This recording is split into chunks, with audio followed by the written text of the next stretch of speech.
মোহাম্মদপুর থানার একটি হত্যা মামলা, বৈষম্য বিরোধী একজন ছাত্রকে হত্যার মামলায় দীপুমণি এবং ফুটবলার জয়কে আজকে বিজ্ঞ সিএমএম আদালতে তথা 28 নম্বর কোর্টে তোলা হয় এবং সেখানে আপনার শুনানি শেষ করে আপনার দীপুমণিকে 5 দিনের রিমান্ড মঞ্জুর করে এবং ফুটবলার আমিনুল ইসলামকে 10 দিনের রিমান্ড মঞ্জুর করে।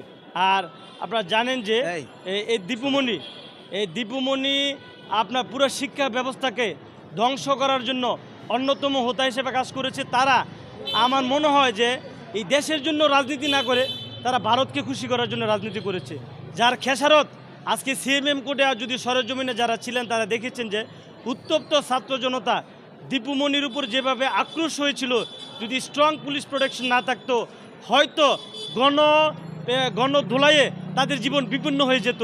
আজকে আমরা নিজের চোখে দেখেছি। এই জন্য একটা মেসেজ জাতির জন্য যে রাজনীতি করবেন, এই দেশের টাকা খাবেন, এই দেশের মানুষের জন্য রাজনীতি করবেন, মানুষের জন্য রাজনীতি করবেন, ভারতকে কিংবা কোনো বিদেশি প্রভুকে খুশি করার জন্য রাজনীতি করবেন না।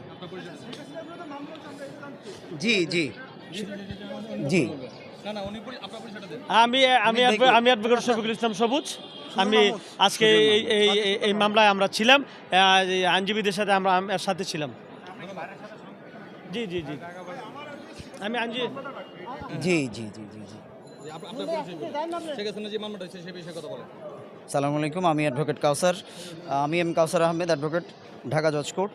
আজকে আপনারা জানেন যে বৈষম্য বিরোধী ছাত্র আন্দোলন হওয়ার সময় যখন বিগত 5 তারিখের পরে বিগত 3 তারিখের পরে আন্দোলনটা খুব দামানল বাঁধে, ঠিক তৎকালীন সময়ে আমার Bangladesh university of business and টেকনোলজির এক ছোটো ভাই, সে ফাইনাল ইয়ারে পড়তো, সে গুলিবিদ্ধ হয়ে গুলিতে গুলিবিদ্ধ হয়ে সে শহীদ হয়। এইটাকে কেন্দ্র করে সুজন মাহমুদ তার বাড়ি হচ্ছে সিরাজগঞ্জে। সে মিরপুর স্থিত যেটা private university, Bangladesh university of business and টেকনোলজির সে ফাইনাল ইয়ারের স্টুডেন্ট ছিলেন। তিনি শহীদ হন। তিনি শহীদ হওয়ার পরে আজকে তার ভাই সুলতান মাহমুদ মিরপুরের যে আমলি আদালত বিজ্ঞ এমএম আদালত 16-তে উনি একটা সিআর মামলা বা পিটিশন মামলা বিজ্ঞ আদালতে ফাইল করেন। বিজ্ঞ আদালত এই মামলাটা আপনার যথেষ্ট পরিমাণ মামলার ইনগ্রিডিয়েন্টস থাকার কারণে মামলাটিকে আপনার মিরপুর মডেল থানাকে এফআইআর হিসেবে রুজু করার নির্দেশ দিয়েছেন। এটা একটা জেনারেল মামলা হিসেবে, স্বাভাবিক মামলা হিসেবে রুজু করার নির্দেশ দিয়েছেন। এই মামলায় টোটাল আসামি হচ্ছে শেখ হাসিনা থেকে শুরু করে টোটাল 14 জন।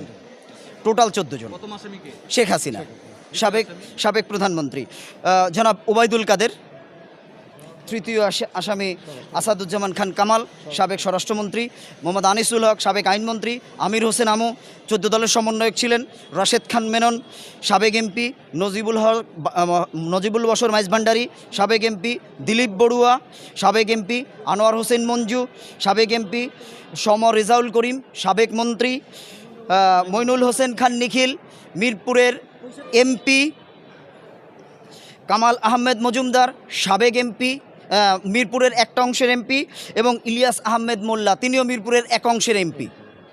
তাদের প্রত্যক্ষ নির্দেশে তাদের ছোড়া গুলিতে এই আসামি ডিজিজড, সে শহীদ হয়েছে মিরপুর থানার ঠিক সামনেই, মিরপুর থানার ঠিক অপোজিটে। আপনারা যদি দেখেন যে পূর্ণিমা যে রেস্টুরেন্ট আছে, এই রেস্টুরেন্টের সামনেই, এখানেই তিনি গুলিবিদ্ধ হন। গুলিবিদ্ধ হওয়ার পরে গুলিটা তার মাথায় এফোর করে ভিতরে গিয়ে আটকে থাকে। পরবর্তীতে হাসপাতালে নেওয়ার পরে কর্তব্যরত চিকিৎসক তাকে মৃত ঘোষণা করে। নিহতের ভাই মামলা করেছে। জি জি সুলতান মাহমুদ, জি উনি সামনে আছেন। সুলতান মাহমুদ জি উনি সুলতান মাহমুদ, উনি ডিজিস্টের ভাই। আপনার পরিচয়টা দেন এবং তার বলেন। আমি সুলতান মাহমুদ, আমি রেজিস্টার বড় ভাই, আমি মেজো ভাই, আমার বড় ভাই আছেন। আমি বাদী হয়ে মামলাটা করেছি। তো আমি বিগত 3 দিন ধরে আর কি এই প্রসেসিংয়ে ছিলাম। তো আজকে মানে আলহামদুলিল্লাহ মানে মামলাটা দাখিল হলো আর কি। এখন একটাই চাওয়া যে বিচারটা যেন আমরা পাই, এতটুকুই বলা যে আসলে এখানে সব ঊর্ধ্বতন ব্যক্তিবর্গ, তো আসলে এখানে মামলা পর্যন্ত ঠিক থাকবে নাকি বিচার পর্যন্ত যাবে, সেটা এখন আমাদের এবং আপনাদের সবারই দেখার বিষয়। তো আপনারা আমাদের সাথে থাকবেন যেন আমরা বিচারটা পাই আর কি, একটু সহযোগিতা করবেন। আমার ছোট ভাই। তার নাম কি? সুজন মাহমুদ। আপনার নাম? আমার নাম সুলতান মাহমুদ। ধন্যবাদ। ওকে।